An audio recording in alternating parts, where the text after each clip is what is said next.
Ante todo, muy buenas noches, estimados colegas.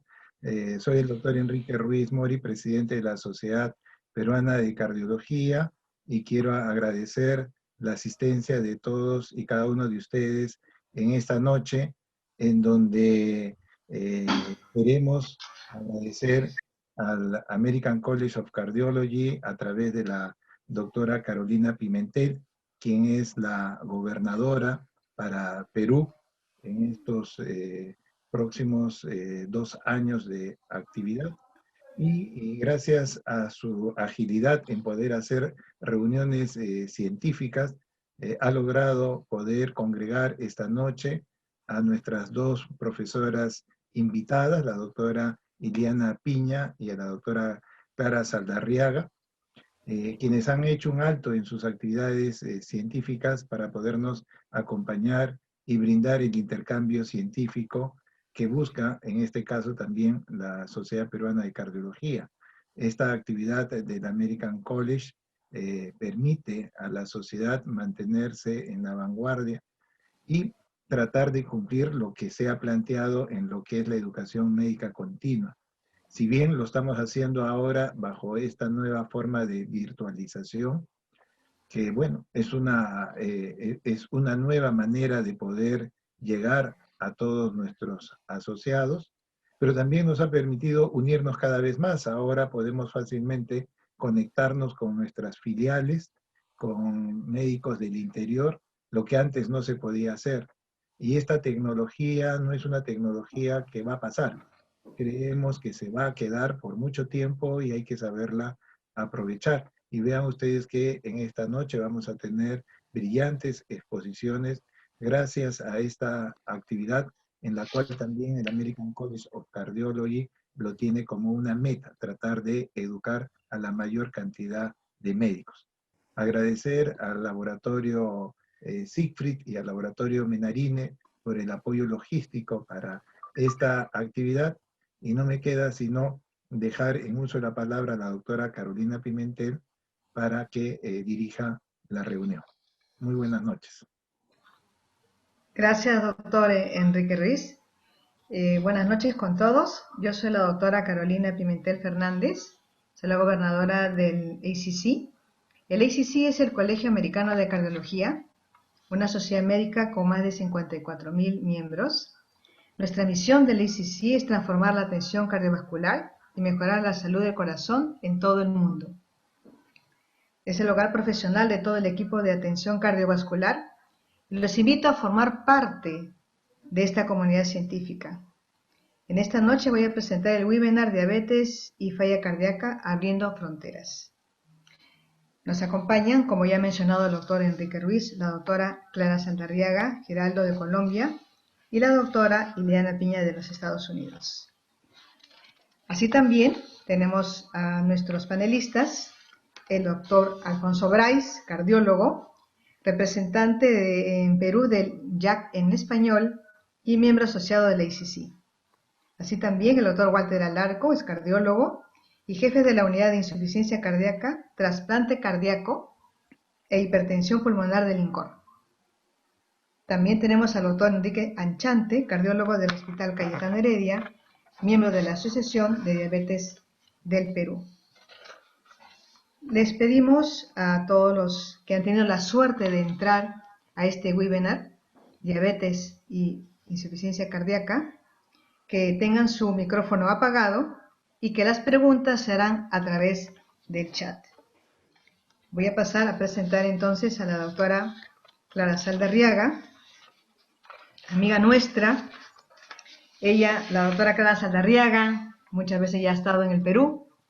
Ahora por este tema de la pandemia lo hacemos a través de este medio de el internet, vía Zoom.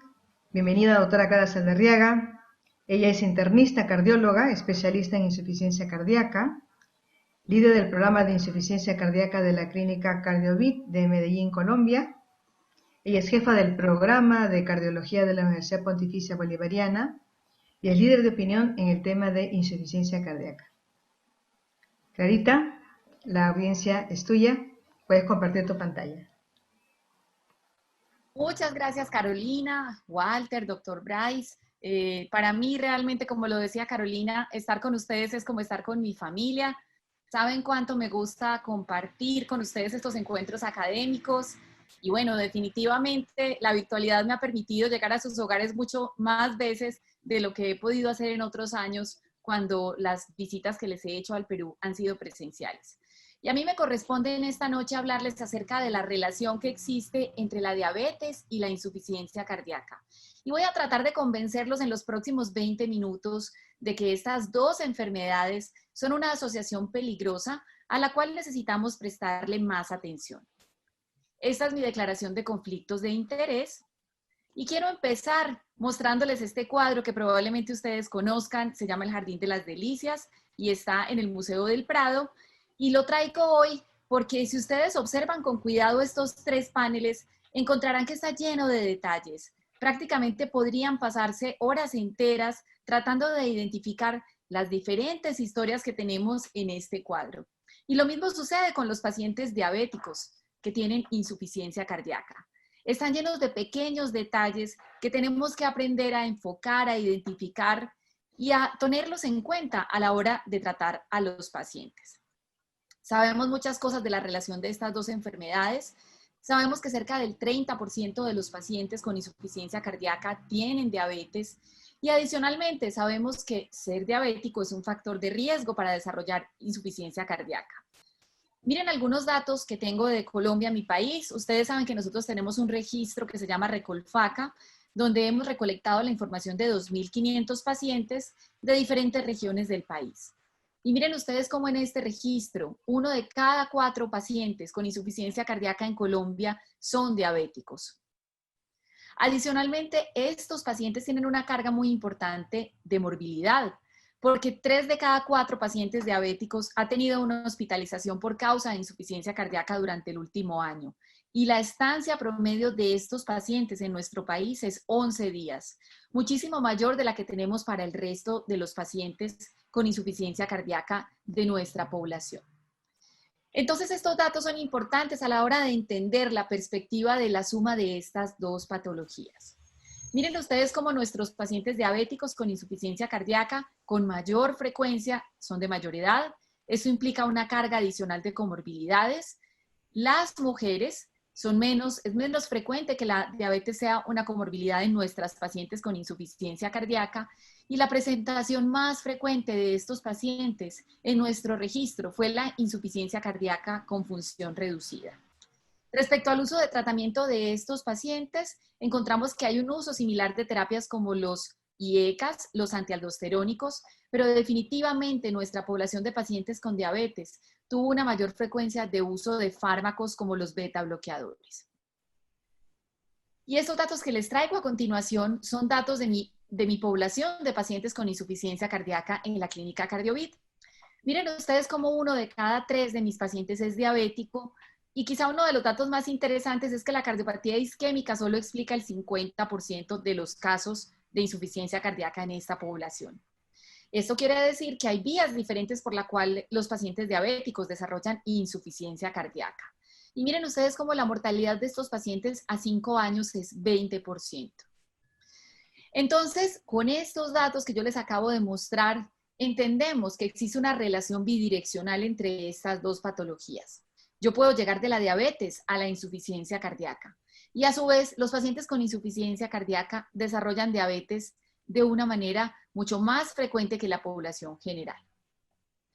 Miremos entonces qué datos hay respecto al desarrollo de insuficiencia cardíaca a partir de la diabetes. Un paciente que es diabético tiene 2.5 veces más riesgo de desarrollar insuficiencia cardíaca. Y adicionalmente, cuando esto sucede, estos pacientes tienen una mayor frecuencia de hospitalizaciones por insuficiencia cardíaca descompensada, tienen una estancia más prolongada en el hospital y tienen una mayor mortalidad. Sabemos por los diferentes estudios clínicos que en la medida en que se incrementa la hemoglobina glicosilada, se aumenta el riesgo de desarrollar insuficiencia cardíaca. Y ese ha sido uno de los pilares de tratamiento en los cuales hemos considerado que si yo soy efectiva en reducir el control glicémico, pues yo puedo controlar algunos riesgos en estos pacientes. Pero los últimos estudios nos han enseñado que no todo está centrado en el control glicémico del paciente diabético. hay otros factores de riesgo que nosotros podemos modificar a partir de la terapia. Miren ustedes entonces cómo por cada 1% que yo bajo la hemoglobina glicosilada, yo puedo lograr una reducción del 16% en el riesgo de que estos pacientes desarrollen insuficiencia cardíaca. Y sabemos por algunos modelos como este, que se desarrolló a partir de los datos de los estudios de los ISGLT2 en pacientes diabéticos, que hay algunos factores de riesgo en esa población de pacientes diabéticos que permiten predecir el riesgo de desarrollar insuficiencia cardíaca. Miren ustedes cómo tener fibrilación auricular da 1 punto de riesgo para desarrollar insuficiencia cardíaca en los pacientes diabéticos, haber tenido eventos previos de síntomas de insuficiencia cardíaca, 2 puntos, tener enfermedad coronaria da 1 punto, y miren qué importante cómo la función renal y el compromiso de este órgano tan importante empieza a ser también un protagonista a la hora de medir el riesgo de que los pacientes desarrollen insuficiencia cardíaca. Tener una tasa de filtración glomerular por debajo de 60 aumenta el riesgo de desarrollar insuficiencia cardíaca. Y miren cómo la relación albuminuria-creatinuria también es importante porque en aquellos pacientes que tienen más de 300 miligramos por gramo de la relación albuminuria-creatinuria tienen 2 puntos de riesgo para desarrollar insuficiencia cardíaca. Y miren ustedes cómo en este mismo estudio donde hubo una cohorte de derivación y una de validación, se encontró que en la medida en que el paciente tiene más de estos puntos, tiene un mayor riesgo de desarrollar insuficiencia cardíaca. Miren ustedes acá el riesgo en pacientes que tienen 4 puntos.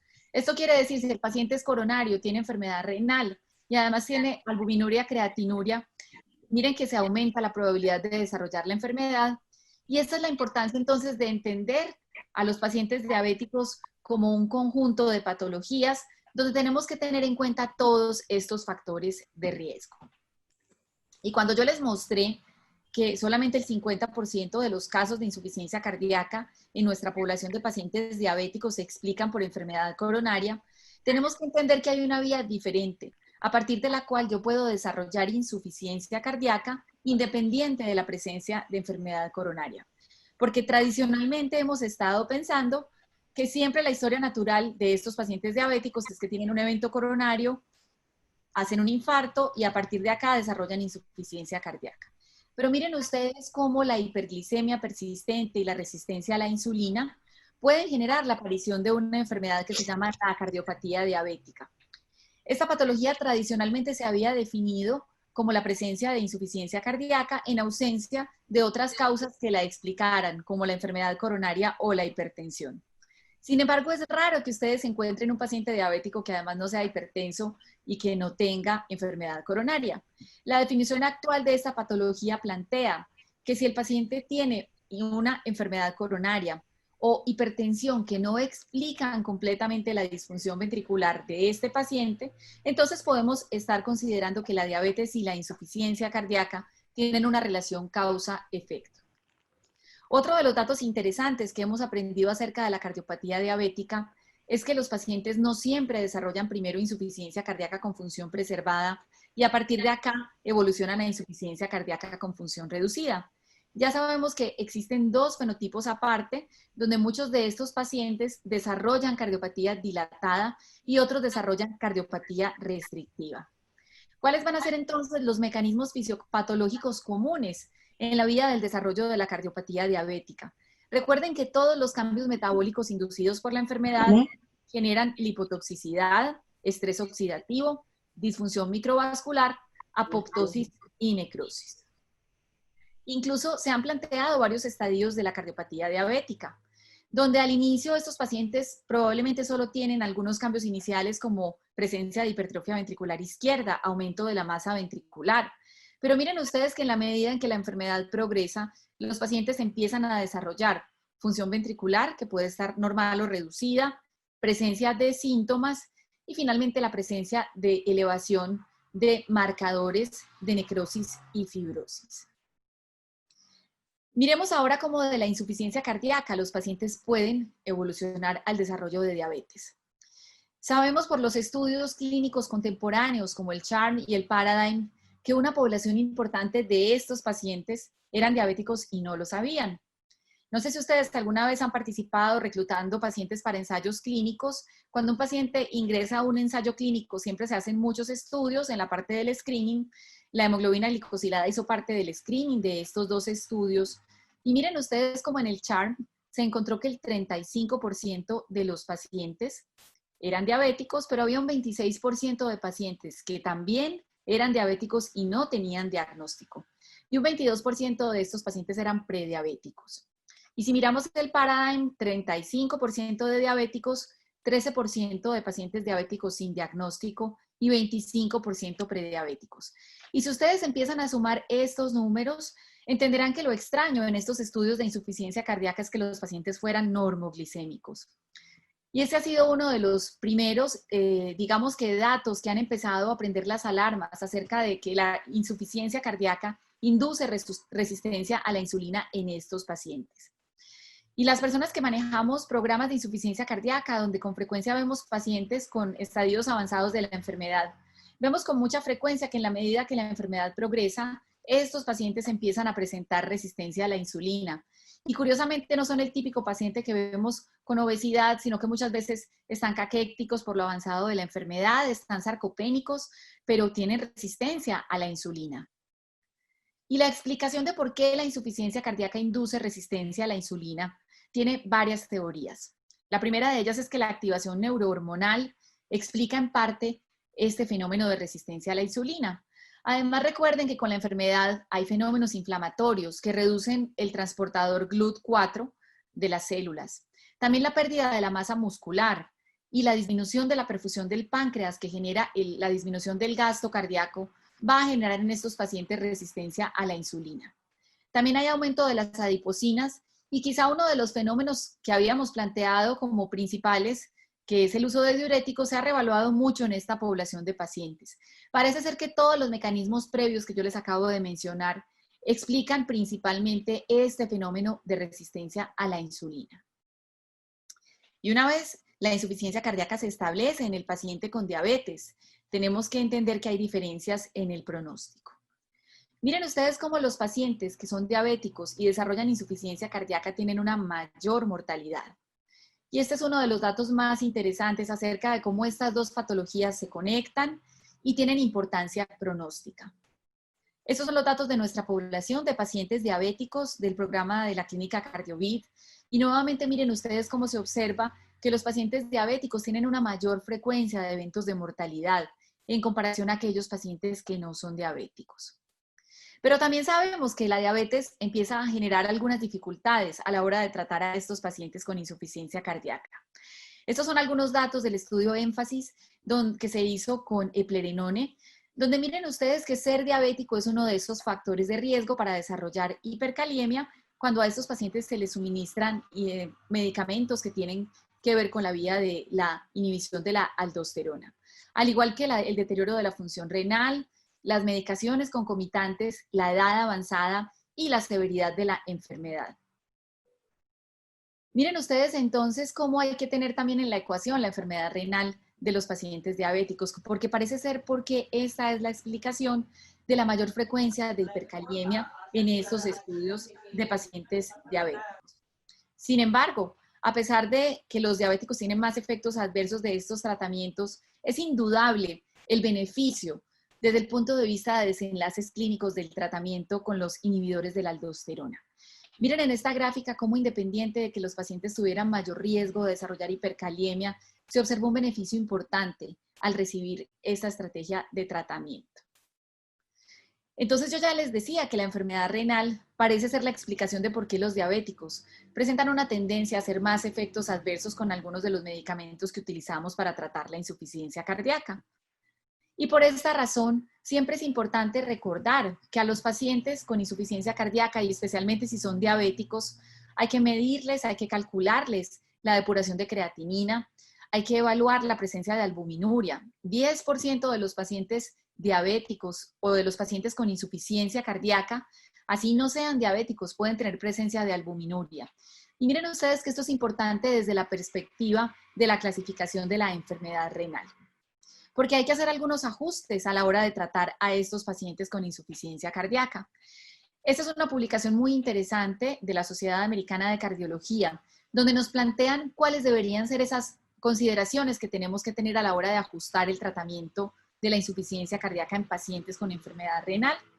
Si a estos pacientes vamos a darles IECAS, se recomienda que se empiece el cuarto de la dosis si vamos a utilizar ramipril, la mitad de la dosis si vamos a utilizar captopril, enalapril, y no necesitamos ajustar la dosis de fosinopril.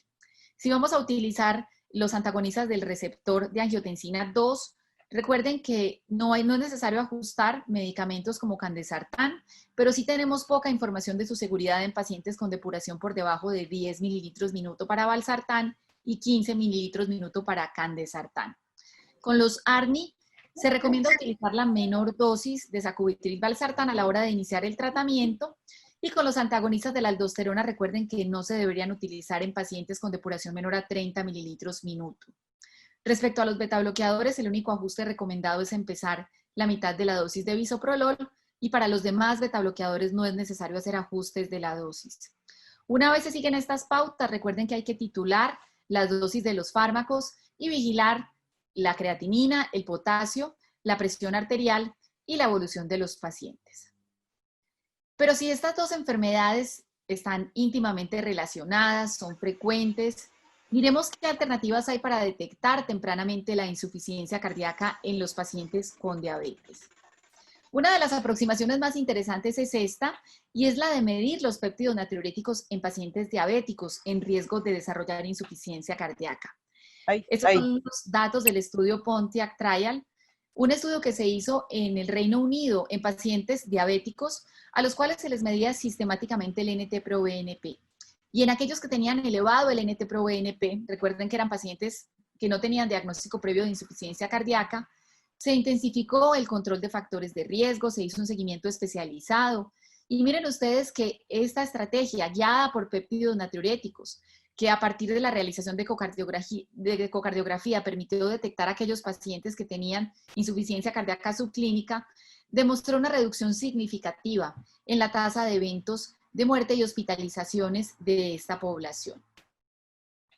Y si miramos los estudios de ecocardiografía, porque esta es otra de las aproximaciones importantes para la detección temprana de la insuficiencia cardíaca en estos pacientes, miren que la capacidad de detectar insuficiencia cardíaca subclínica en los pacientes diabéticos depende de si el paciente tiene insuficiencia cardíaca con función preservada. Esto se puede encontrar en 1 de cada 5 pacientes diabéticos, y si tiene insuficiencia cardíaca con función reducida en cerca de 4.8% de los pacientes de la población.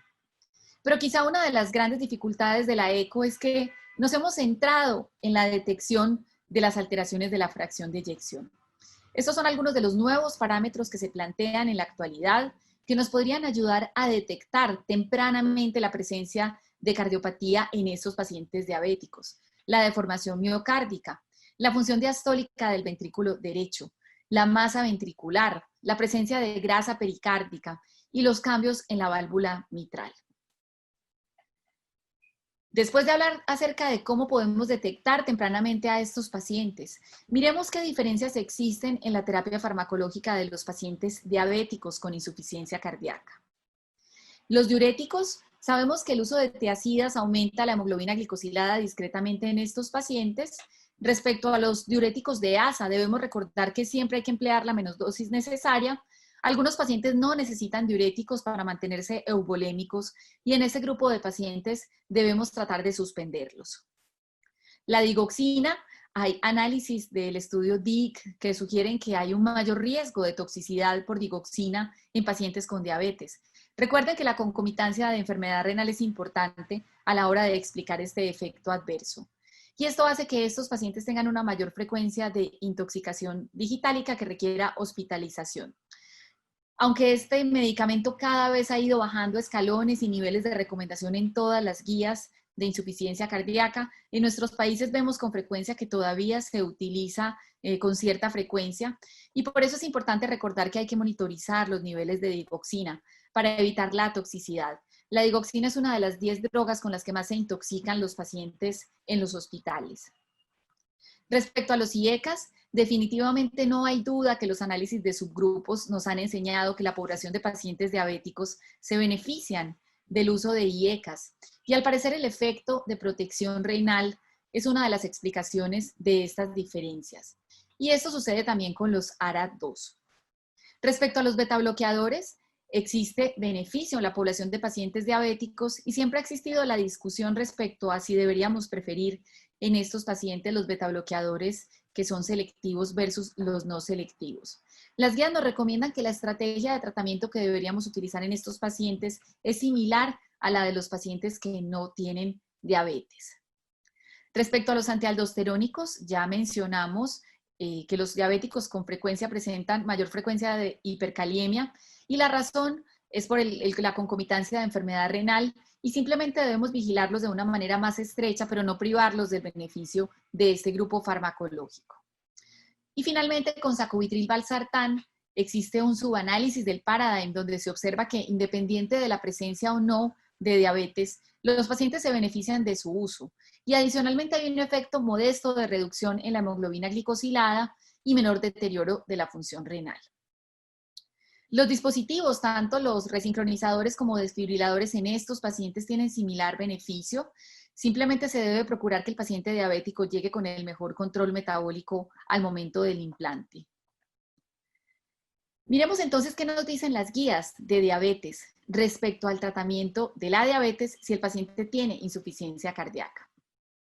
Recuerden ustedes que la ADA nos propone ahora un algoritmo muy interesante en el cual nos plantean que hay que individualizar el tratamiento del paciente diabético, ponerlo en el centro y pensar cuáles son aquellas comorbilidades que predominan a la hora de seleccionar la mejor estrategia terapéutica. Y miren ustedes que la insuficiencia cardíaca es una de esas preguntas que hay que hacerse a la hora de tratar a estos pacientes. Estas guías plantean que la primera línea es metformina, pero que la segunda pregunta que debemos hacernos es qué predomina en este paciente. Y miren ustedes que si predomina la insuficiencia cardíaca o la enfermedad renal, las guías de la ADA recomiendan preferir el uso de los ISGLT2 en este grupo de pacientes. Adicionalmente, también en aquellos pacientes que necesitan perder peso, están recomendados junto con los GLP-1. En aquellos pacientes que predomina la enfermedad cardiovascular establecida y que no tienen insuficiencia cardíaca necesariamente, también se recomienda el uso de los ISGLT2 o de los GLP-1. Yo creo que este es uno de los grandes avances, poner en el centro al paciente, identificar sus comorbilidades a la hora de tratarlos. Y toda esta evidencia y estas recomendaciones de las guías de la ADA vienen de estos estudios, que son los estudios de diabetes con los ISGLT2, que nos han enseñado que esta familia de una manera consistente reduce las hospitalizaciones por insuficiencia cardíaca. Este es el primer estudio que se hizo con empagliflozina, es el estudio EMPA-REG Outcomes, donde se comparó versus placebo y se demostró una reducción significativa en el MACE, pero adicionalmente, miren cómo se reducen las hospitalizaciones por insuficiencia cardíaca. Este mismo fenómeno se observó en el estudio de Diclertimi con dapagliflozina, donde no se observó una diferencia significativa en el MACE, pero sí, nuevamente, en la reducción de hospitalizaciones por insuficiencia cardíaca.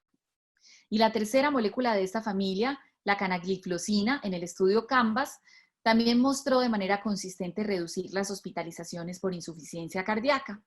Y finalmente, el cuarto estudio que se publicó este año, que es el estudio VERTIS-CB con ertugliflozina, también logró demostrar que a pesar de que no disminuye la mortalidad, sí se reducen significativamente las hospitalizaciones por insuficiencia cardíaca. Después de ver estos 4 estudios, es claro que hay un efecto de clase en reducción de hospitalizaciones por insuficiencia cardíaca en el paciente diabético. Y esta es la razón por la cual las guías de la ADA siempre plantean esa pregunta de qué predomina desde el punto de vista de la comorbilidad del paciente, y si lo que predomina es la insuficiencia cardíaca, estas drogas deberían ser la elección después de la metformina. Y este es solo el inicio de la historia, porque yo sé que la doctora Iliana Piña les va a contar la segunda parte de la historia, y es qué pasa en aquellos pacientes que tienen insuficiencia cardíaca y no tienen diabetes. Porque todos estos hallazgos que yo les acabo de demostrar, se plantea si son serendipia o si realmente es un camino que hemos ido recorriendo con unas moléculas nuevas, que ha sido un poquito al contrario de lo que hemos hecho con otros tratamientos en insuficiencia cardíaca, donde empezamos a tratar a los más enfermos y después nos movimos al escenario de los que están menos enfermos. Con los ISGLT2 empezamos hablando de prevención de eventos de insuficiencia cardíaca en pacientes diabéticos y ahora estamos en el escenario de su uso para tratar la insuficiencia cardíaca. Quiero cerrar esta conferencia dejándoles las siguientes conclusiones. Recuerden que la diabetes y la insuficiencia cardíaca es una asociación frecuente y mortal porque tiene implicaciones pronósticas. Existe una relación bidireccional. Yo puedo pasar de la insuficiencia cardíaca a la diabetes y de la diabetes a la insuficiencia cardíaca. Tratamos a los diabéticos con insuficiencia cardíaca de la misma manera que tratamos a los pacientes que no tienen esta enfermedad.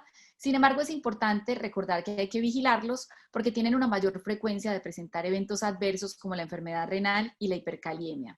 Y recuerden que hay consideraciones especiales en el tratamiento de ambas enfermedades y quizá la más importante es poner en el centro al paciente diabético a la hora de tratarlo e identificar cuáles son las comorbilidades que predominan. Muchísimas gracias.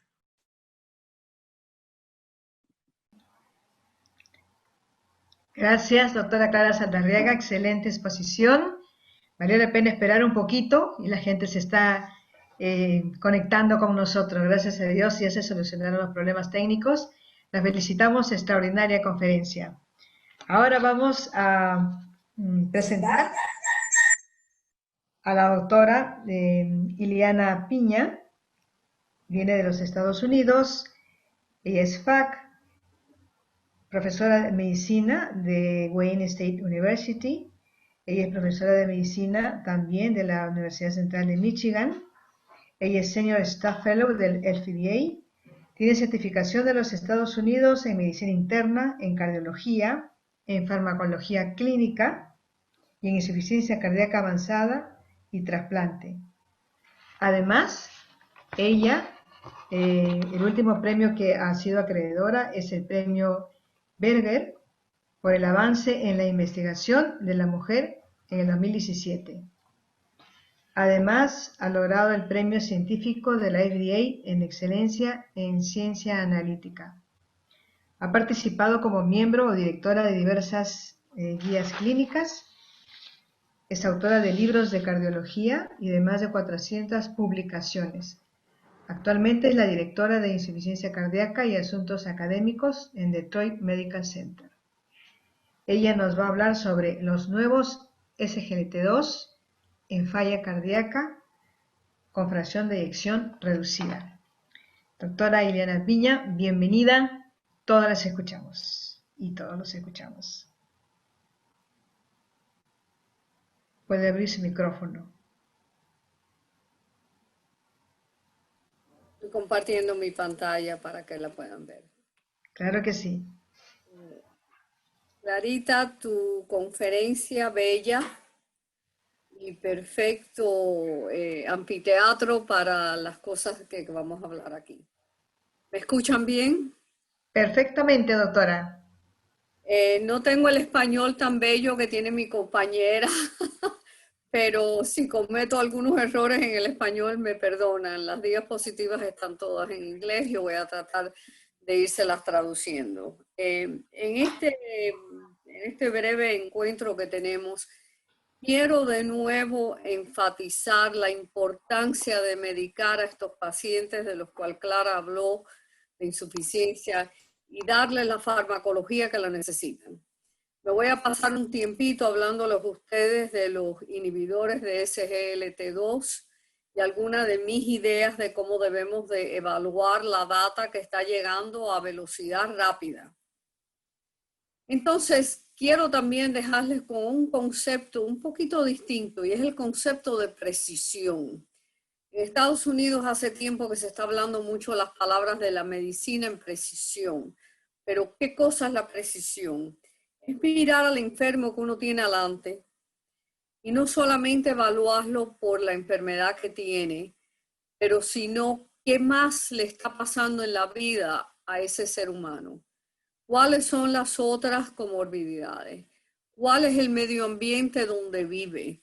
El estilo de vida, el acceso a los beneficios clínicos. Y si tiene el dinero para pagar las medicinas que nosotros con tanta gracia siempre estamos escribiendo recetas. Y en Estados Unidos tenemos el Medicare, que es para las personas de más de 65 años. Y hay muchos seguros, pero no todo está cubierto. Y hay que estar llamando y pidiendo permiso. Pero sin embargo, los medicamentos que hace años que los tenemos son genéricos y son extremadamente de bajo costo, que hasta en las farmacias que están en los groceries y los mercados grandes se pueden comprar. En esta medicina de presión es absolutamente imprescindible que el paciente sea el socio en esta unión.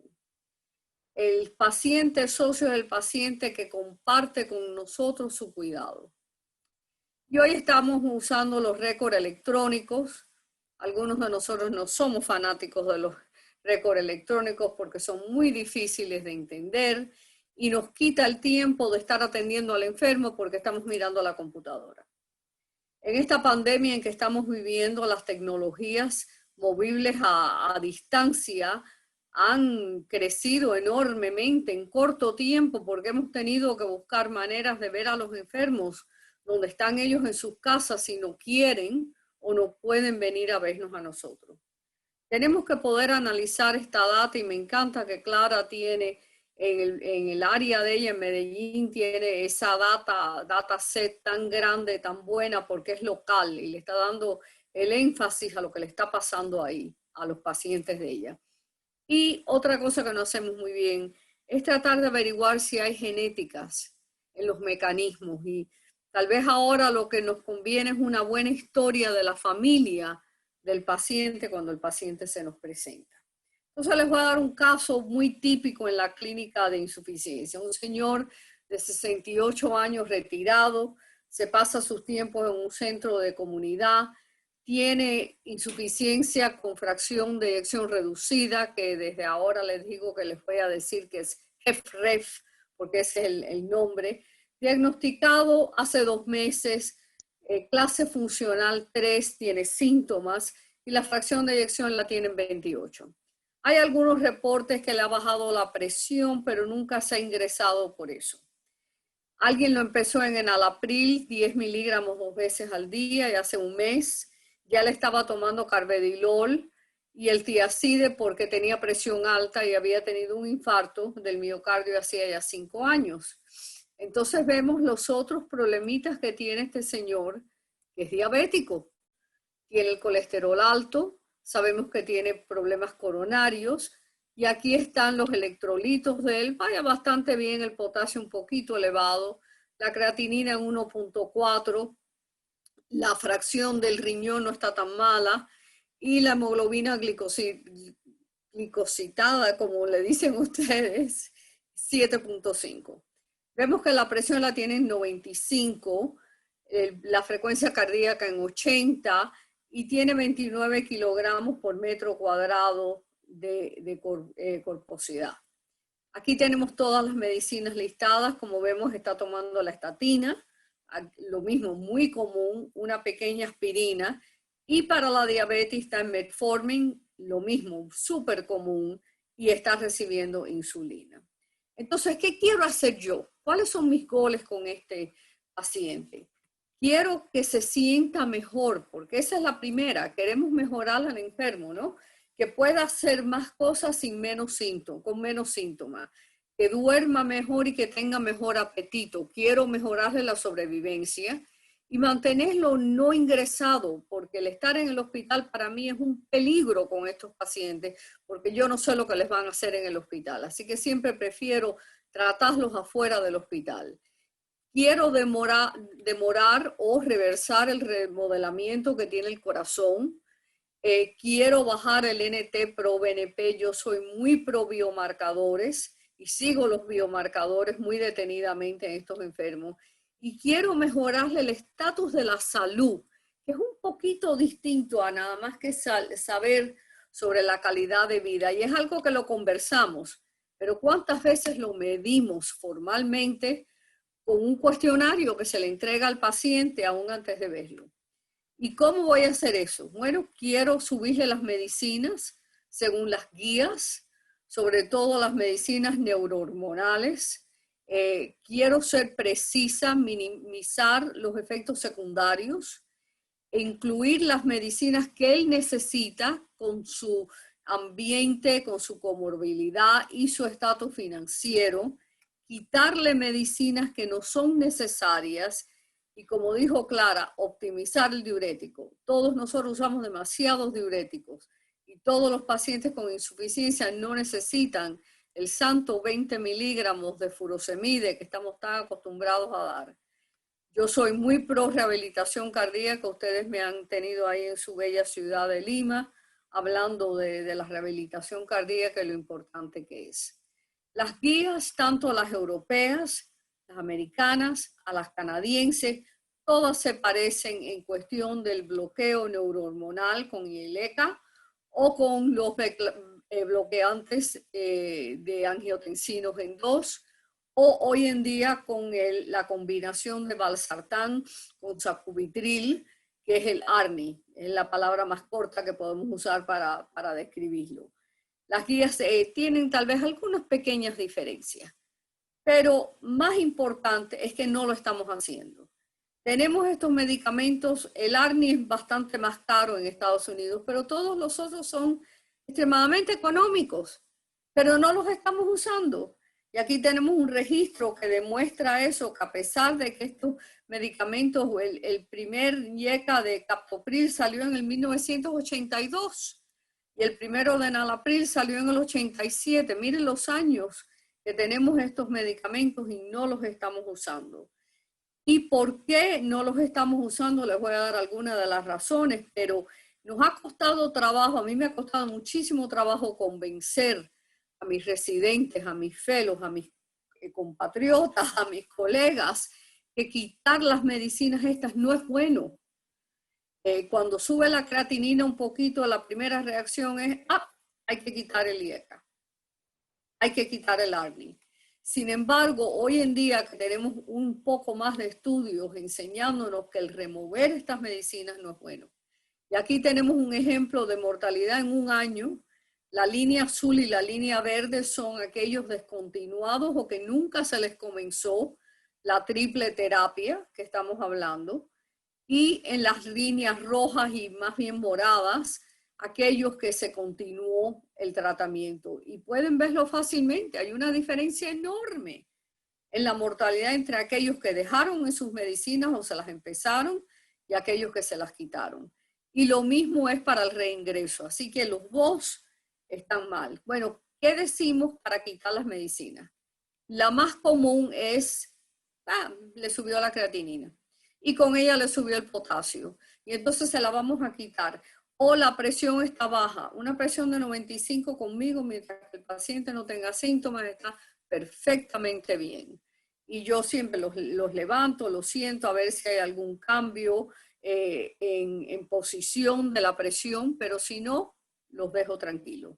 Los pacientes raramente nos dicen que no se las quieren tomar, aunque tal vez después a nuestras espaldas no tienen adherencia ninguna y nos engañan diciendo que están tomando las medicinas. Entonces voy a bajar el NT-proBNP. ¿Cómo lo voy a hacer? Aquí ven que casi todo lo que hacemos baja el NT-proBNP. Así que si vas a poner el paciente en las medicinas correctas, le vas a bajar el biomarcador. La única diferencia es en el ARNI, que el BNP sube por el sacubitril, pero el NT-proBNP baja. Así que piensen que todos estos medicamentos funcionan. Y siempre piensen en qué cambiecito pueden hacer. Esa estabilidad que ustedes ven en el paciente, no, el paciente está estable, no le voy a hacer nada. Es una ilusión y la ilusión es de ustedes. Porque estabilidad no existe. Estas personas siempre están en la cerquita de empeorarse o mejorarse. Y por eso hay que estar pensando constantemente en qué puedo hacer ahora. Puedo agregar una medicina, puedo subir la dosis, puedo bajar la dosis de algo. ¿Qué voy a hacer? Y consideren que aquellos que ustedes verdaderamente no pueden medicar son las personas que están más malitas y hay que mandárselas en Lima a Walter Alarcó para que empiece a pensar en el trasplante. Hemos tenido muchas alternativas. Tenemos la ivabradina, que yo nunca se la empezaba a nadie. Tenemos la dioxina, que Clara habló perfectamente de eso. Tenemos la combinación de los vasodilatadores. Tenemos los dispositivos del trasplante. Tenemos resincronización y los desfibriladores. Fíjese que les puse aquí ahora el SGLT2 como una de las alternativas y quiero convencerlos que es más que una alternativa. La cuestión del estatus de la salud, ¿cómo lo medimos? Bueno, hay cuestionarios inclusive que están traducidos al español, que se pueden usar para decir, yo quiero saber cómo esta enfermedad ha impactado al enfermo. Yo sé si está falta de aire, yo sé si tiene retención de fluidos, pero yo quiero saber cómo ellos se sienten ahora que se confrontan con esta enfermedad. Este es el cuestionario del Minnesota que fue desarrollado para Jay Cohn cuando se hizo el primer estudio de BHEFT. Tom Rector, que descansa en paz hace poco, que él falleció, que era un psicólogo fabuloso, escribió esta encuesta en 21 preguntas. Mientras más bajito el número, mejor está el enfermo. Se usó en el estudio SOLVE. Hace digamos, del 1999, 2001, que se creó este cuestionario que se llama de Kansas City, porque se creó en la ciudad de Kansas City, en Missouri, para la cardiomiopatía. Tiene 16 preguntas, se demora 8 minutos, yo diría, en llenarlo. Yo vengo usándolo muchos años en mi propia clínica, no solamente en los estudios. Lo usamos en el estudio de ejercicio y hay correlaciones con el de Minnesota y hay correlaciones con otros cuestionarios. Entonces aquí estamos en este tenedor y el tenedor se nos está abriendo y el tenedor nos está dando algunas alternativas y fíjese que el muñequito se está rascando la cabeza. ¿Qué voy a hacer primero? Voy a nada más que mencionar un estudio que Clara y yo estuvimos muy cerca de este estudio y Clara, por cierto, hiciste maravillosamente en tu país con el reclutamiento de pacientes que siempre te alabamos durante el estudio. La medicina se llama el Vericiguat. Y el Vericiguat afecta el receptor de cíclico de GMP, pero no lo afecta en el receptor, lo afecta más entrando en la célula y es soluble, o sea que está en el citoplasma de la célula. ¿Qué cosa se parece? Todos debían de pensar que se parece a los nitratos. Efectivamente, se parece a los nitratos porque es un vasodilatador. Y los laboratorios Merck y los laboratorios Bayer han tenido data en un estudio más pequeño que demostraba que los pacientes con insuficiencia reducida se mejoraban con este medicamento y que lo podían tolerar muy bien. Pero acuérdense que siempre las hipótesis que hacen en estudios pequeños hay que comprobarlas en un estudio bien hecho, que sea proactivo, que sea randomizado y que sea controlado. Esos son los estudios dorados, como yo les digo. Y el punto final compuesto era la muerte cardiovascular o la primera hospitalización. Y necesito que se acuerden de esa primera, porque cuando les enseñen los estudios de los inhibidores de SGLT2, hay muchos que consumen todos los ingresos, no solamente el primero, ¿no? Y entonces vemos aquí un cociente de 0.9, o sea que hay un 10% de disminución del punto final, extremadamente modesto, aunque el valor estadístico de P es estadísticamente significativo. Ellos anunciaron esto en el año 2019, a finales del 19, anunciaron que tenían un estudio positivo. Se presentó en el Congreso del Colegio Americano de Cardiólogos, que fue el primer congreso virtual que tuvimos. Así que aquí lo vemos. Sin embargo, la muerte, ninguna. Un 7% de disminución que no llega a ser significativo. Entonces, ese punto final compuesto, que luce positivo, es todo debido al primer reingreso de hospitalización. ¿Y quiénes son estos pacientes? Yo les puedo decir por ahora, y Clara lo sabe bien, que yo creo que las medicinas que estaban puestas para la insuficiencia no estaban en dosis altas lo suficiente, y ese es uno de los subestudios que hay que mirar. Y también aquellos que tenían el NT-proBNP más alto, de más de 8.000, no tenían efecto ninguno, al contrario, el placebo era mejor. Así que hay muchas cositas aquí que todavía no se han aclarado. La droga está en estos momentos delante de mis compañeros de la Agencia Federal de Drogas en Estados Unidos, bajo la sección de drogas. Yo estoy en la sección de dispositivos. Volvemos a rascarnos la cabeza. Entonces déjeme hacerle un cuento. Clara empezó haciéndole el cuento, pero es que estas medicinas requieren un cuentecito. Y el cuentecito empezó con que la compañía que hace el empagliflozin, que es la Boehringer Ingelheim, empezó a hacer un estudio de diabéticos. Y querían saber si esta medicina, que por cierto, en estos momentos nadie sabe cómo trabaja, aunque tenemos muchas teorías, iban a escoger aquellos diabéticos que tenían un riesgo alto cardiovascular. Y pusieron los puntos finales normales: cardiovascular, la muerte, el infarto, el derrame cerebral, pero coleccionaron la hospitalización por insuficiencia, yo creo que por chiste, o por decir vamos a complacer a los cardiólogos de insuficiencia poniéndolo aquí. Y sin embargo, el compuesto sí mejoró 14%, bastante modesto. Y llegó a ser superior, pero muy poquito. Pero se quedaron fríos cuando vieron esta reducción de hospitalizaciones. Y no solamente eso, que las curvas se separaron casi inmediatamente. Entonces, perdón. Ese era empagliflozin. Viene canagliflozin de otra compañía. Y hacen algo absolutamente parecido. Qué cosa más extraña. Está igualito. Las hospitalizaciones reducidas significativamente. Fíjense que el 0.67 quiere decir un 33% de reducción. Y entonces viene el AstraZeneca con dapagliflozin. Y los números de pacientes enormes. Estudios de 17.000 con todos diabéticos, pero todos se parecen. Y esta observación en los pacientes con insuficiencia, en un metaanálisis están mirando, caramba, déjame ver dónde están todos estos cocientes, y todos se parecen.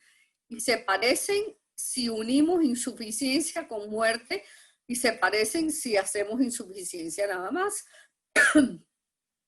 Entonces vamos a mirarlo con más cerca.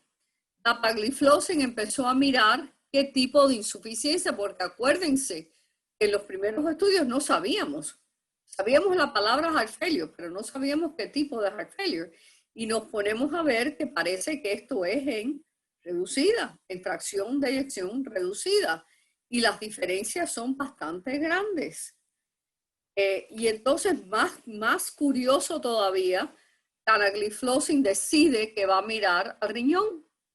Y entonces ponen en un punto final un compuesto de puntos específicos renales, que incluye aquellos que se le empeora la creatinina lo suficiente, que le baja la fracción filtrada del riñón, o que llegan a tener diálisis.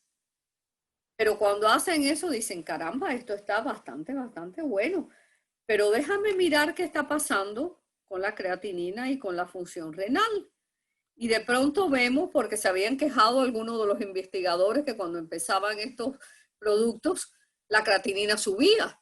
Y entonces estaban todos asustados, igual que se asustan cuando ven la creatinina que sube con los IECA. Pero parece que estaba cuidando el riñón. Lo mismo, que interesante este grupo de pacientes. Entonces, la AstraZeneca, que siempre ha sido muy buena en haciendo estudios grandes y en pensando qué preguntas tenemos que contestar, empezó el DAPA-HF. Este fue presentado el año pasado en el europeo por John McMurray de Escocia. Placebo controlado. Entonces ahora dijeron, no nos importa si son diabéticos o no. Sabemos, como dijo Clara, que hay una gran correlación entre la diabetes y la insuficiencia, así que sabemos que nos van a caer los diabéticos y los no diabéticos. Vamos a hacerlo en HFrEF con fracción de eyección de 40 y vamos a incluirlos a todos de 2 a 4. Observen, una dosis diaria. No hay que subir la dosis, es una dosis diaria desde que empieza hasta que termina versus el placebo. El compuesto final, de punto final, era un compuesto de insuficiencia que se empeoraba o muerte cardiovascular. Hay que ver todos estos estudios porque los puntos finales todos son un poquito distintos y nos están diciendo cosas distintas. Y aquí está la demográfica, pacientes de 60 y pico, esto es bastante común. No estoy feliz con 23% mujeres, ya que hay tantas mujeres diabéticas en el mundo entero que debían de tener más mujeres. La raza negra en Estados Unidos, muy pocos enfermos en este estudio, muy poquito. Y ya les digo desde ahora que es un estudio que vamos a tener que hacer.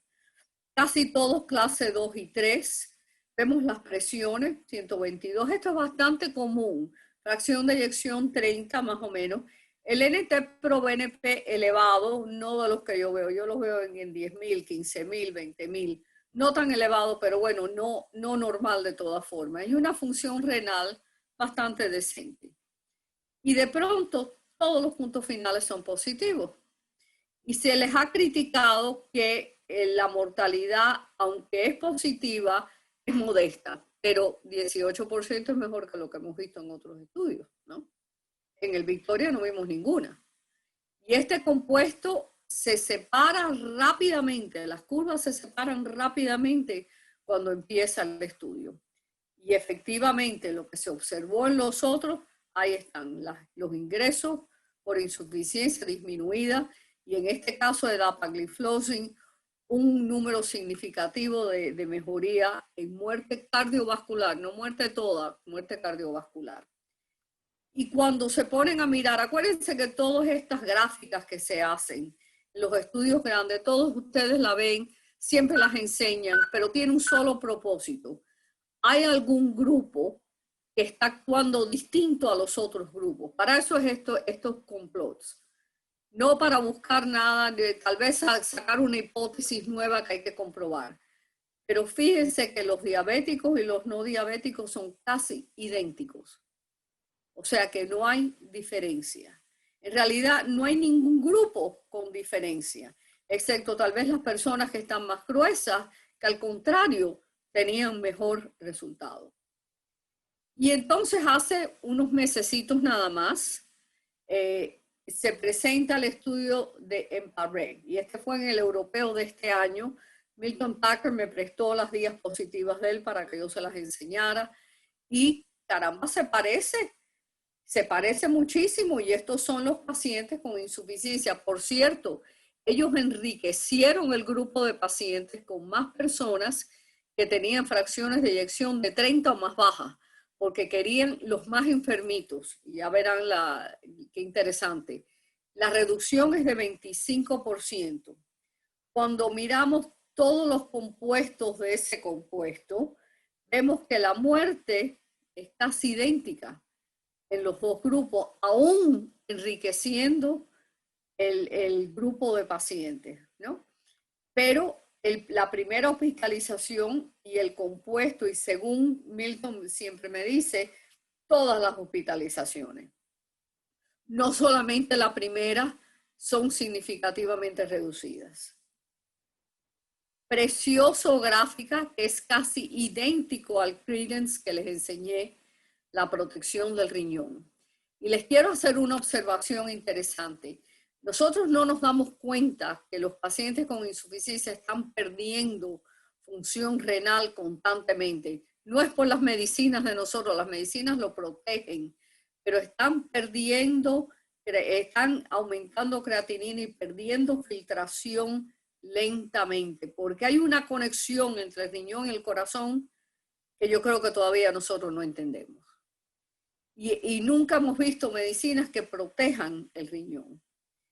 El estilo de vida, la calidad de vida, los síntomas en las encuestas, mejoran, pero fíjense que el placebo mejora. Y hay que tener cuidado con estos estudios porque en todo el placebo mejora. Las personas en control mejoran. Y es la diferencia entre el grupo que está en placebo y el grupo que está en el empagliflozin, que es la diferencia y verán que es pequeña. Presten atención porque tenemos un estudio saliendo en JACC Heart Failure del estudio de PROVE, que tenemos un aumento enorme del cuestionario del KCCQ. Mortalidad, no hay nada. Y entonces si lo ponemos todo junto, vemos que es un número de pacientes enormes, ¿no? Y ahora, ¿qué nos falta? Nos falta insuficiencia preservada. Y el Emparrec preservado están dando, ya está completamente reclutado. Están esperando tener los eventos. Dapagliflozin está haciendo lo mismo con el estudio de ellos de liver, porque la próxima frontera para estos medicamentos van a trabajar en insuficiencia preservada, ya que no tenemos ningún medicamento que podemos decir, oh sí, 100% de los pacientes mejoran. ¿Cómo se benefician estos? ¿Cuáles son los efectos de estas medicinas? ¿Será diuresis? Porque sí, efectivamente, sueltan más azúcar en la orina. ¿Estamos reduciendo inflamación? No sabemos. Tal vez los efectos son cardiovasculares, que algo está pasando en el ventrículo. Muchos pensamos tal vez que es el cambio de el metabolismo que está sucediendo adentro del miocardio. Pero muy importante, estas medicinas no hay que subirle la dosis. Y entonces los quiero rápidamente recordar. Este es un editorial que Paul Hoffman y yo acabamos de publicar en el Journal de Cardiac Failure, que es el journal de la Sociedad de Insuficiencia. Tenemos estos medicamentos que por lo menos uno de ellos claramente reduce la muerte, reducen los ingresos, reducen los síntomas. Los pacientes son positivos si tienen diabetes o no tienen diabetes. Le mejora el estatus de salud, protege el riñón y tal vez nos echan para atrás los diuréticos. Quiero llevarlos a algunos de ustedes que estaban practicando cuando la época de los beta bloqueantes para recordarles las discusiones nuestras. Y Clara se acuerda de esto. ¿Vamos a hacerlo con tipo beta 1 o beta 2? No, lo queremos que tiene es esa alfa. Y el carvedilol es mejor que todos porque protege a los diabéticos. Mire que tuvimos discusiones hasta que nos pusimos inteligentes como la lechuza, más sabios, y dijimos, vamos a empujar las medicinas sabiendo que hay varias que trabajan.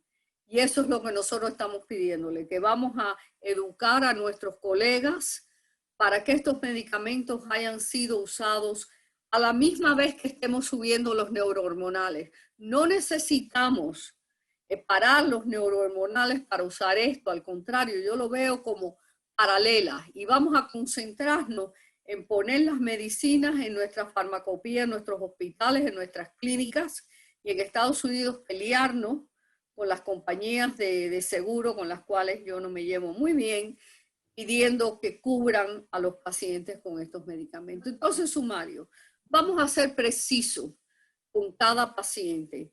Vamos a subir las medicinas que sabemos que trabajan, pero trabajar con el enfermo como un socio en esta jornada.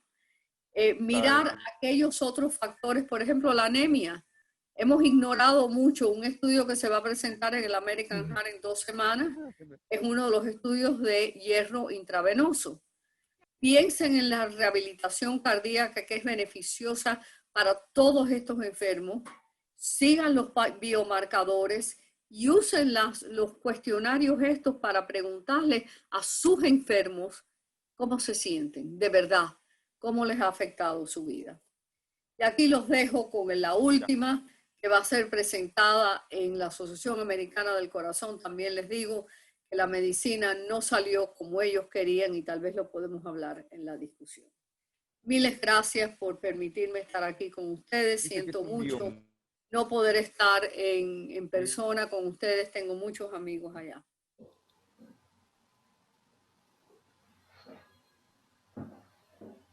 Muchas gracias, doctora Eliana Piña. Extraordinaria conferencia. De verdad que nos ha aclarado muchísimos conceptos.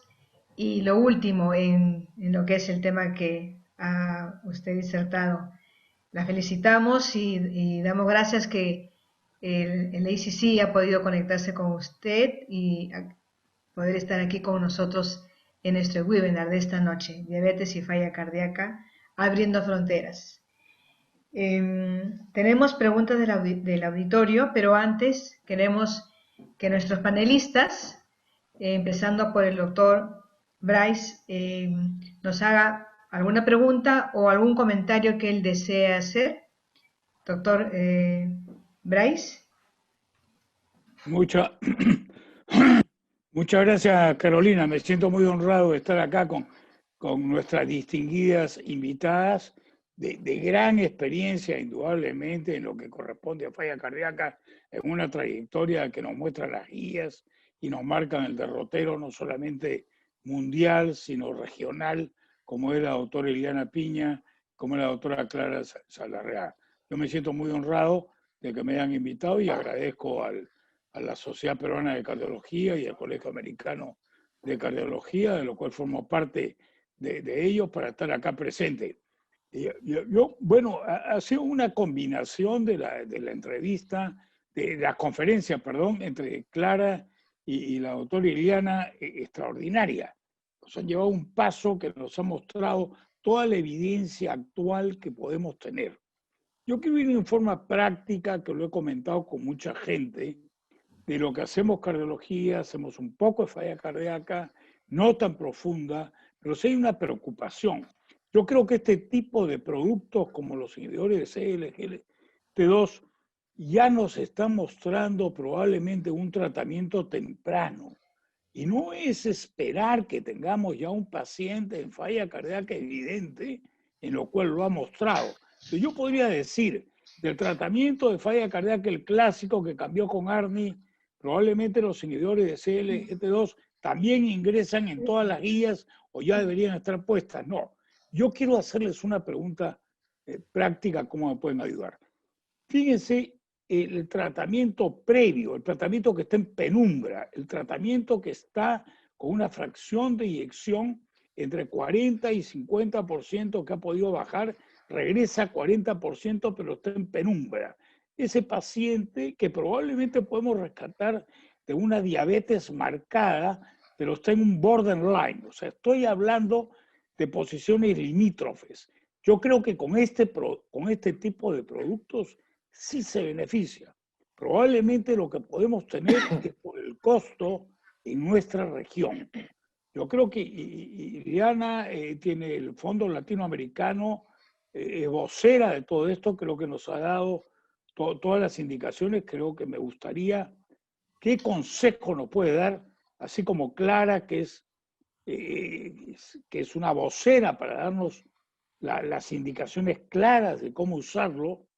Me gustaría que me precisaran que en este paciente de borderline o limítrofe ya está la indicación para evitar que se complique, que es un problema que para nosotros es muy trágico en la región. Yo creo que la evidencia es muy clara que el tratamiento temprano nos puede evitar un progreso de la enfermedad. Muchas gracias por sus exposiciones y gracias por la respuesta. Clara, empieza tú. Bueno, los pacientes limítrofes, yo quiero conocer la opinión de Iliana, pero yo nunca he sido amiga de ese grupo de función moderadamente reducida que apareció en la guía del 2016 de los europeos. Yo creo que los pacientes definitivamente pertenecen a 3 grupos: reducidos, preservados y recuperados. Si estamos hablando, doctor Bryce, de un paciente que antes tenía función reducida y la fracción de eyección mejoró, ese paciente yo siempre lo voy a tratar como si fuera un paciente reducido y jamás le quitaría el tratamiento farmacológico. Si es un paciente que siempre ha estado por encima del 40%, yo creo que todavía no tenemos la respuesta porque los estudios aún no se han publicado de si los SGLT2 van a ser o no una alternativa para tratar a estos pacientes. Pero siempre en pacientes que tienen más de 40 de eyección, hay que preguntarnos por qué está enfermo el corazón, qué causó la disminución de la fracción de eyección y estudiar la causa. Y adicionalmente controlar las comorbilidades, porque hasta ahora eso es lo que nos ha mostrado la evidencia, que no hay una terapia específica para pacientes que tienen función preservada.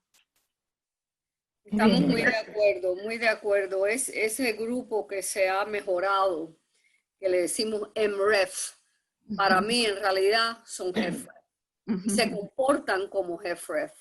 Yo nunca les quito nada y el paciente muy feliz cuando les digo, mira, te mejoró la fracción de eyección, no necesitas el desfibrilador. Eso es una felicidad.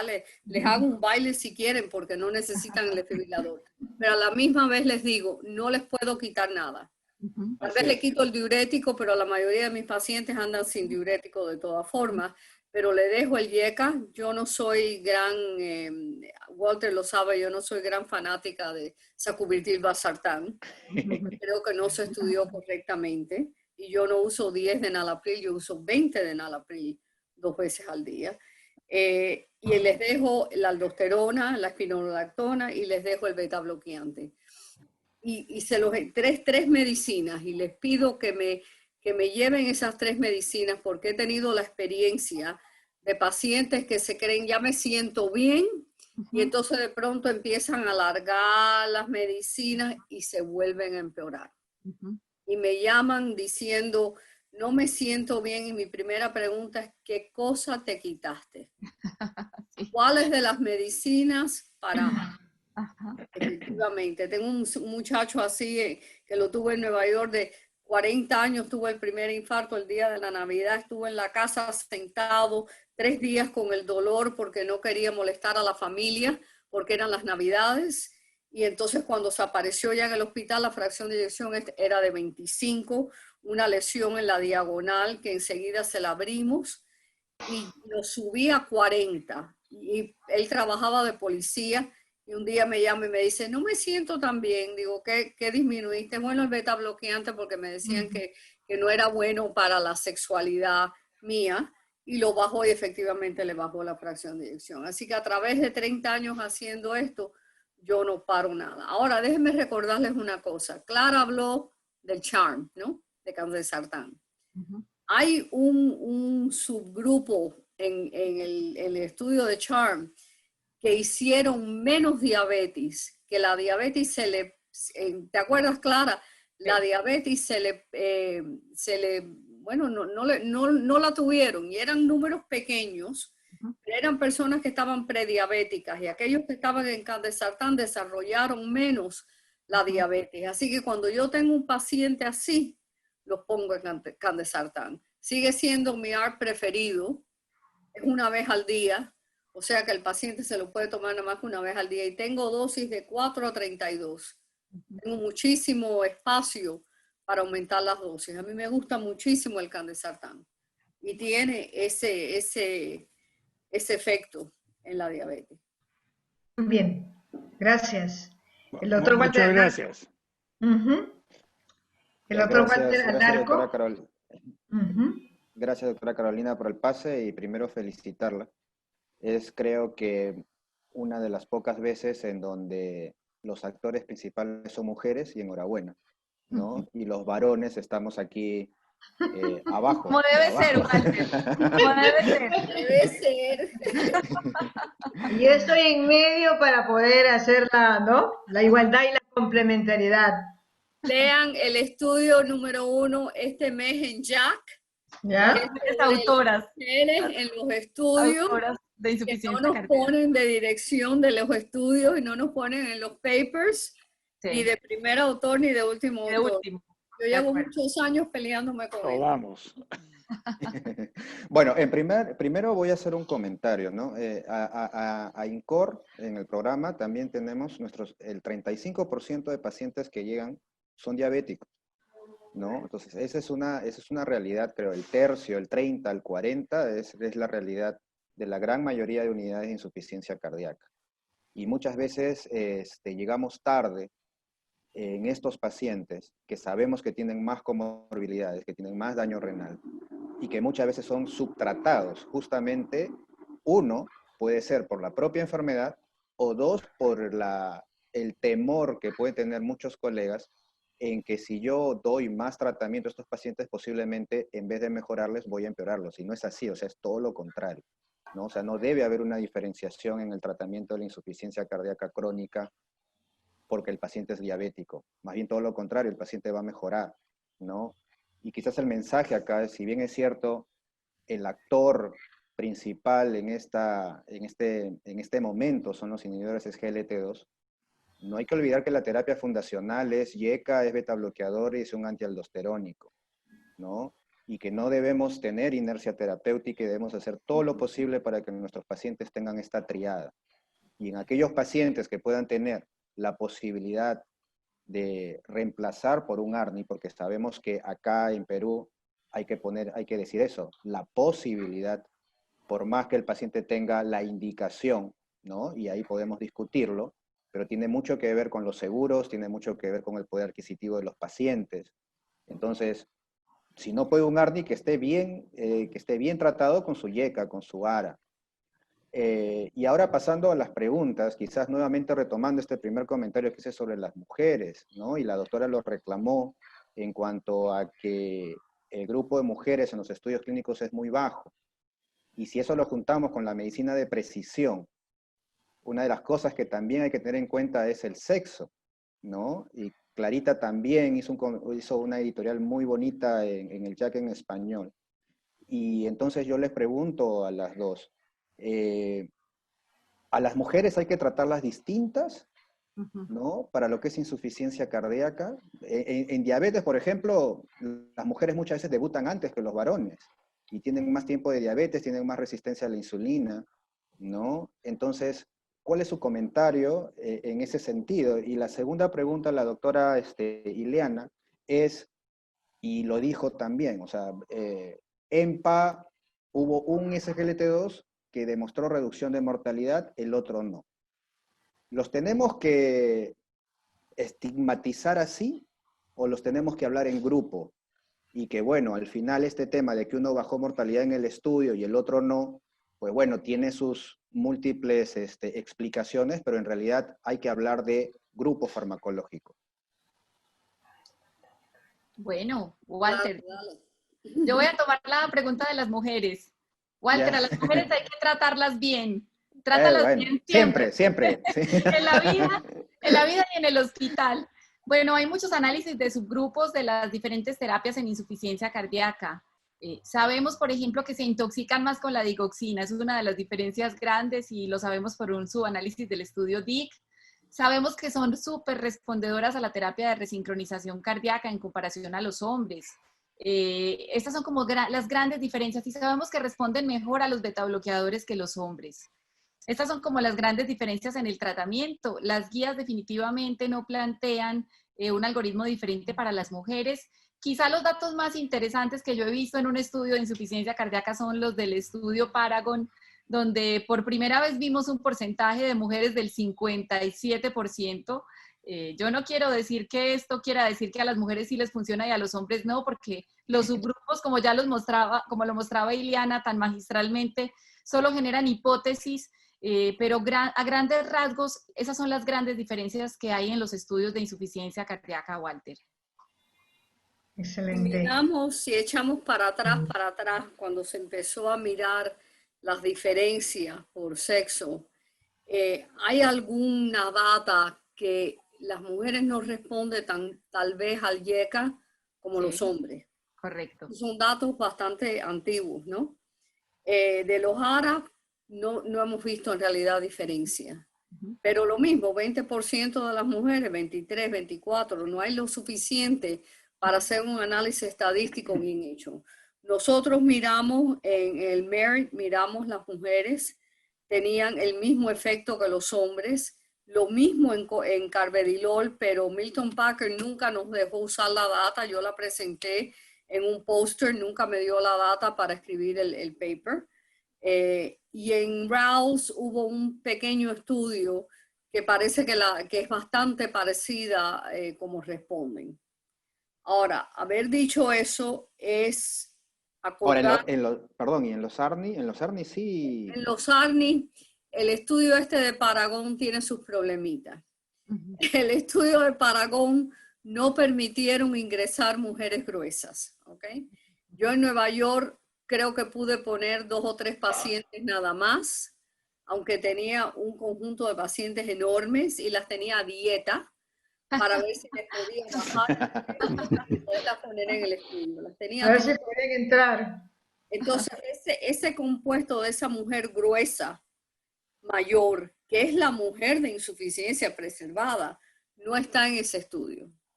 Si vamos a ver bien la fracción de eyección, que también en Paragon dicen que después de 57 para abajo trabajó la medicina, eso es EFREF y eso es EMREF, eso en realidad no es EFREF. Así que yo tengo mis dudas, pero sí acordarnos que el sacubitril, tanto como el IECA, la tos es más común en la mujer. La tos es más común en la raza negra, es más común en la raza asiática. Así que si yo tengo una mujer de raza negra que me viene a mí, yo inmediatamente empiezo el ARA y le paso por adelante, por arriba al IECA, porque cuando empiezan a toser, entonces las tengo que convencer que le tengo que cambiar esta medicina y que la nueva se va a demorar 2 semanas en quitarle la tos. O sea que sí hay diferencias y creemos también, Walter, que tú lo sabes, que la hipertrofia del ventrículo izquierdo es muy distinta en la mujer y en el hombre. Y ecocardiográficamente se ve también la diferencia. Sobre los SGLT2, doctora. La No hemos diferencia visto diferencia, no lo han estudiado. No, en la segunda pregunta, en cuanto a que si hay que verlos distintos a DAPA y EMPA, o hay que verlos como un solo grupo, por más que haya diferencia de mortalidad. Yo los veo, fíjate que el editorial lo dice, vamos a cogerlos en conjunto, vamos a empujar el concepto. Si quieres usar el EMPA, usa el EMPA, si quieres usar el DAPA, usa el DAPA, y si quieres el CANA, usa el CANA. Vamos a verlos en grupo, porque es que la data se parece más hay más iguales que desiguales. ¿No? Como los españoles. Excelente. La ropa de desigual, sí. Así es. Hay más cosas sistémicamente iguales. Y hay una diferencia entre el tiempo de seguimiento. Todos tienen un poquito de diferencia entre 12 meses, 18 meses, 2 años. La fracción de eyección un poquito distinta.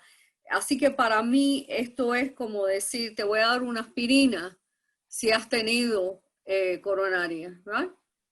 Si eres diabético o no seas diabético, te voy a dar el SGLT2. Yo hace años ya que lo estoy dando en Estados Unidos, en la clínica, porque empecé a mandarle los pacientes a los primarios para que se lo empezaran y regresaban los pacientes sin el medicamento porque le tenían miedo. Entonces ya decidí, como dice el doctor Brownwald, nos vamos a convertir en diabetólogos. Gracias. Gracias. Ahora vamos a pasar al doctor Henry, por favor. Anchante tiene su pregunta. Doctora, gracias. Muchas gracias por el pase. Bueno, igual que el doctor Bryce, que Walter, realmente es un honor para mí estar aquí en esta reunión y gracias a la sociedad por la invitación. Hemos tenido el honor de compartir pues 2 grandes conferencias de 2 grandes maestras de la cardiología. A la doctora Iliana quería hacerle una pregunta. Como usted lo mencionó, el tratamiento de la insuficiencia cardíaca, actualmente ya la tendencia es que ya no sea escalonada, sino básicamente un tratamiento horizontal, ¿no? Teniendo a los SGLT2 como un pilar adicional. Una pregunta práctica sobre el temor que tienen muchos del efecto sobre la presión arterial de estos inhibidores SGLT2. ¿Y en qué momento sería ideal utilizarlos, ¿no? La tendencia o la adherencia al tratamiento se mejora cuando uno lo inicia, digamos, antes del alta de un paciente que, por ejemplo, viene hospitalizado o descompensado. ¿Es ideal utilizarlo en ese momento o hay que esperar ya que el paciente esté más estabilizado en el ambulatorio? Buenísimas preguntas porque no tenemos la data de cómo empezarlo en el hospital. Yo me imagino que esos estudios se están formulando de dar la medicina temprano, ¿no? Yo personalmente no esperaría, lo daría como usted bien dijo en paralela y va a salir ahora un paper que es de Greg Fonarow que habla de los 4 pilares, ya no son 3 pilares, los 4 pilares, los 3 pilares neurohormonales y el SGLT2 como el 4º pilar. Las guías nuevas americanas están siendo escritas, van a salir yo diría que en enero o febrero del 2021, o sea que ya casi están terminadas y me las juego que el SGLT2 va a estar ahí, como grupo, Walter, como tú dijiste. Así que su pregunta correctamente, si yo estuviera en el hospital en este momento, yo la daría en el hospital. Porque el doctor McMurray, yo hablé con él mucho de esto, sobre si el diurético hay que cambiarlo o si es que cuando está esa expulsión de glucosa, ¿no?, que hace el medicamento, pero eso nada más que se ve en el diabético. Esa expulsión tan grande no se ve en los no diabéticos. Entonces, como yo siempre tengo a los pacientes pesándose todos los días, seguirle la retención de fluido por la pesa, ¿no? Y si lo empiezo, yo siempre le disminuía un poquito el diurético de ASA. Si le estaba dando 40 de furosemide, se lo bajaba a 20 y que se pesara. Pero de acuerdo con el doctor McMurray, que es el investigador principal del DAPA-HF, él no cree que hay que ajustar tanto los diuréticos, por la experiencia de él. Sí. Y para la doctora Clara, perdón, bueno, igual, doctora, un honor tenerla nuevamente aquí en Perú, aunque sea virtualmente. Tuvimos la oportunidad de conocerla personalmente en la clínica Cardiovita hace 3 años que estuvimos ahí en la clínica viendo el manejo de su unidad de falla cardíaca que usted lidera allí. Yo quería preguntarle, sabemos, y lo ha mencionado usted muy bien, del riesgo que tiene el diabético en desarrollar insuficiencia cardíaca. ¿En qué momento tenemos que hacerle la búsqueda de la insuficiencia cardíaca? ¿En qué momento yo le pido los péptidos natriuréticos? ¿En qué momento le pido un ecocardio? Con todas las nuevas estrategias que uno dispone actualmente. ¿O es que a todo diabético yo debería, de inicio, cuando yo por primera vez lo vea, ya hacerle estos estudios para buscarle esta entidad? Definitivamente, yo sí estoy convencida que hay que hacer una búsqueda activa del daño cardiovascular en los pacientes diabéticos.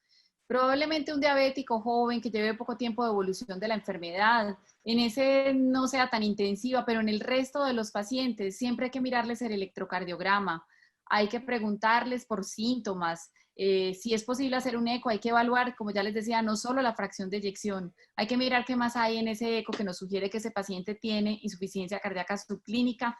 Y bueno, yo hice parte de las guías del Ministerio de Protección Social de mi país, donde desarrollamos la guía de insuficiencia cardíaca. Y una de las recomendaciones que hicimos en detección temprana y prevención de la insuficiencia cardíaca fue el uso de los péptidos natriuréticos en pacientes en riesgo de tener la enfermedad, como los pacientes diabéticos. 2 puntos importantes. Acuérdese que la presencia de la diabetes quita el beneficio hormonal de la mujer antes de la menopausa.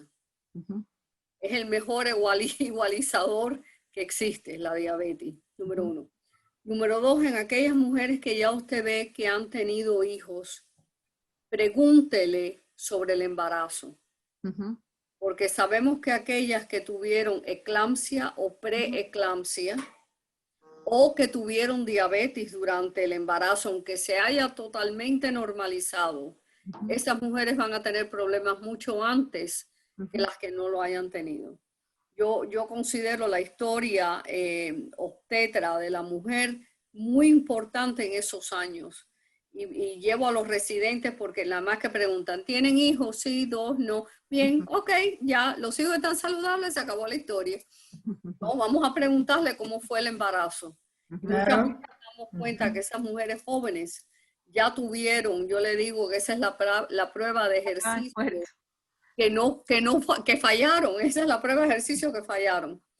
El embarazo es una sobrecarga de volumen que estas mujeres con problemas endotélicos, que son muy comunes en los diabéticos, no resisten, no toleran. Muchas gracias, doctora. Gracias. Doctora, el auditorio, porque nos quedan solamente ya unos minutos por el retraso que hemos tenido. El doctor Almendaris, por el chat, nos ha enviado una pregunta. El doctor Almendaris es cardiólogo muy reconocido de nuestra comunidad científica aquí en Lima.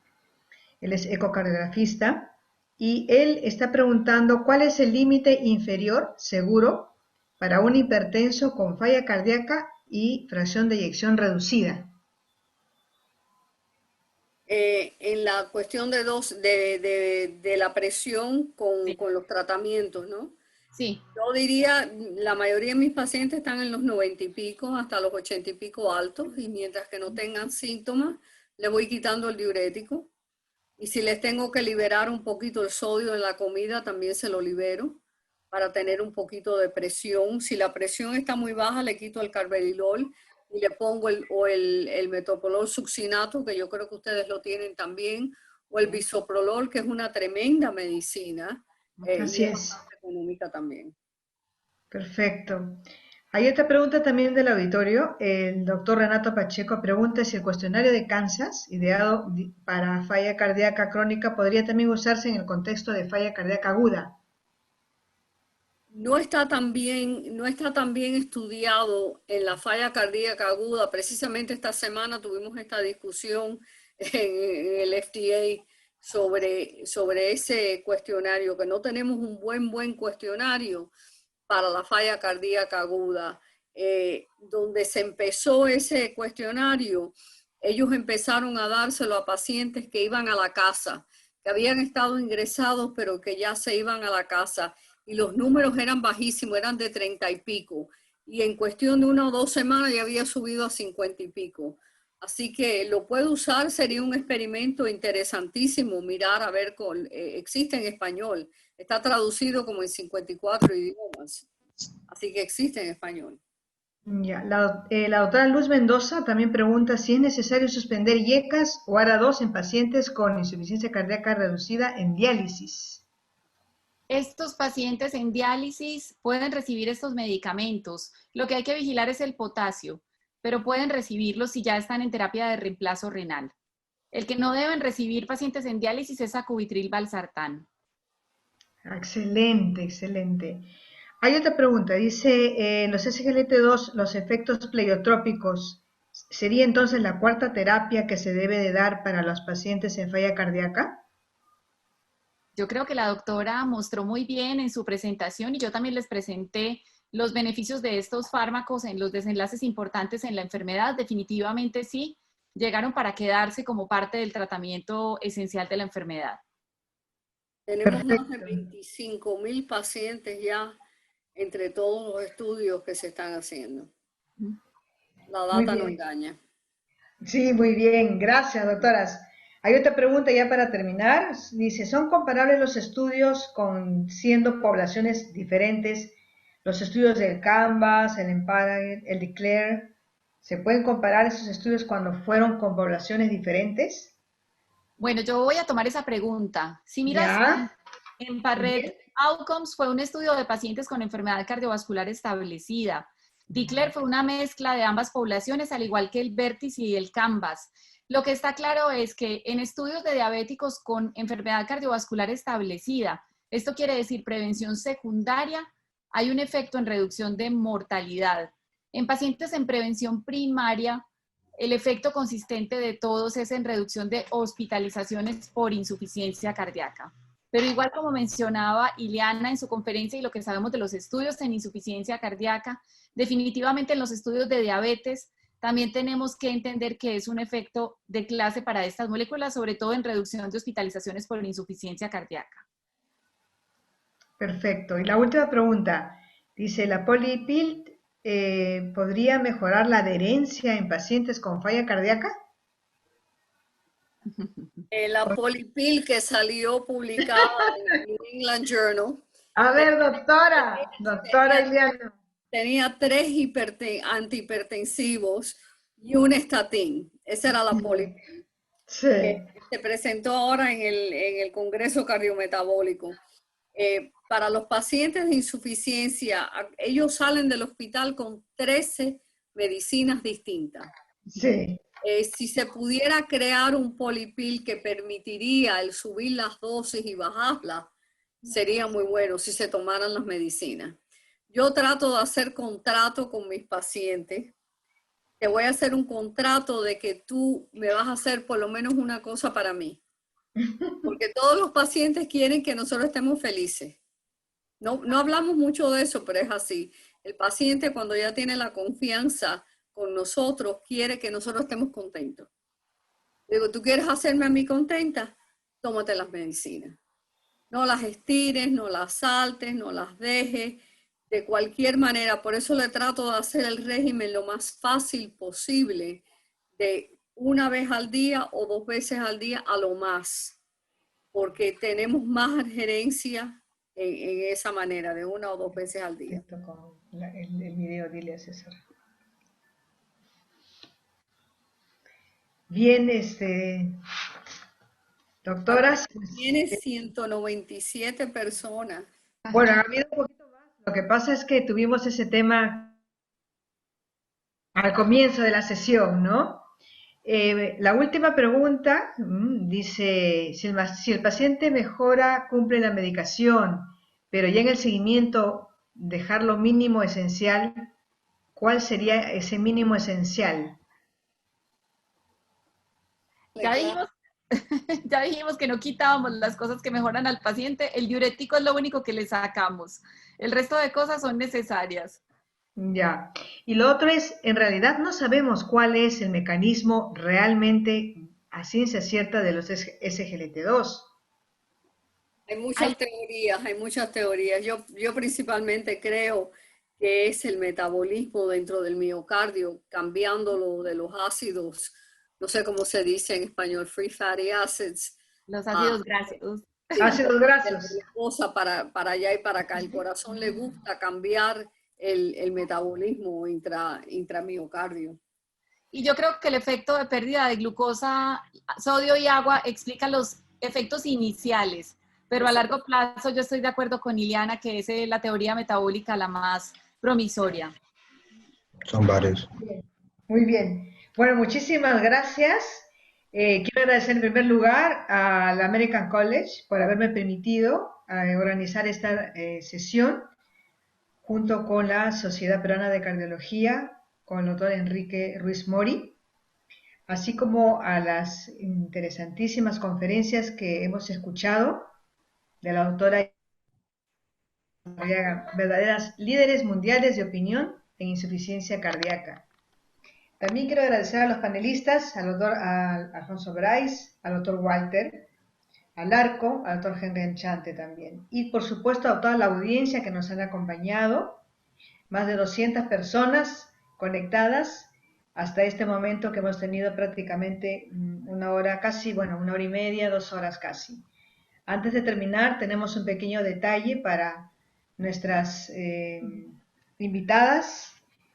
Y esta sesión científica que está organizada por el ACC, lo que nosotros hemos querido hacer, hemos querido contribuir a que la salud cardiovascular, abriendo fronteras, sea el inicio de una investigación con estos países amigos.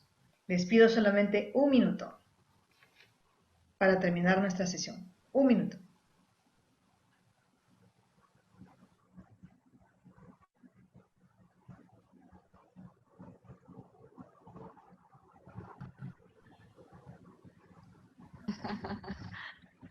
Colombia, tierra querida, himno de fe y armonía. Cantemos, cantemos todos, grito de poesía. Vivemos, siempre vivemos a nuestra patria querida. Su suelo es una oración y es un canto de la vida. Su suelo es una oración y es un canto de la vida. Cantando, cantando yo viviré. Colombia, tierra querida. Cantando, cantando yo viviré. Colombia, tierra querida.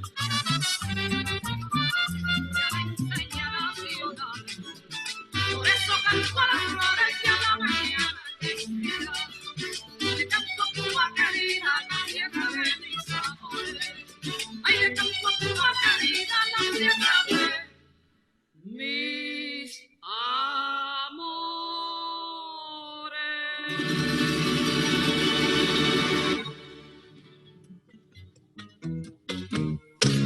Unida la costa, unida la costa, unida la sierra, unida la selva contigo, Perú. Unido el trabajo, unido el deporte, unidos el norte, el centro y el sur. Toma, a triunfar peruano, que somos hermanos, que se haga victoria nuestra gratitud.